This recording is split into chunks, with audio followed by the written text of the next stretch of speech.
For more on this, Zeine Khodr joins us live from Ankara. So, Zeine, firstly, tell us the significance of this visit.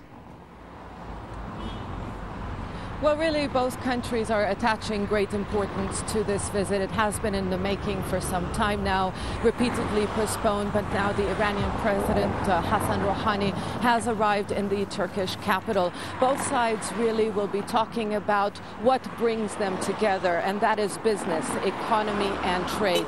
These neighbors need each other. Turkey relies on importing energy sources, and they get that from Iran. It has been importing Iranian natural gas and oil, really, despite the U.S. sanctions and Western sanctions imposed on the Iranian government. Now, Iran, on the other hand, needs hard currency, and it gets that hard currency from this gas and oil trade, because in one way or the other, the sanctions have been skirted. Turkey paying indirectly with gold because it cannot pay in dollars and euros. So both sides really need each other. Both countries have big markets. We're expecting both sides to sign at least 6 agreements in a number of fields, including economy, trade, and security. So yes, they're attaching really importance, and really both sides trying to project trade increasing to $30 billion by the end of 2015. Yeah, they need each other, but the issue of Syria has driven a wedge between the two countries. How much is expected to be said about that?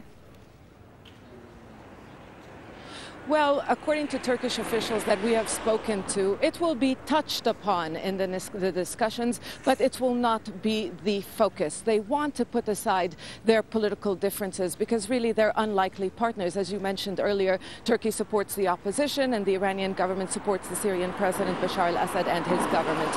So it will be touched upon, but it won't be the focus. They're still very far apart. The Iranian government believes any solution has to involve the Syrian president. The Turkish government wants the Syrian president to leave power. So no common ground there. But they're not going to let this affect their economic ties because that really is their own national interest. But a lot really has been changing, especially in Turkey's policy towards the Syrian conflict. We do not no longer hear the fiery rhetoric coming from Turkish officials. And it seems Turkey has come under a lot of pressure from the United States and the West to clamp down on so-called extremists using Turkey as a conduit to reach Syria. Zeine Khodr live in Ankara for us there with the Iran-Turkey talks. We'll be getting more analysis on this later in the program. Thanks, Zeine.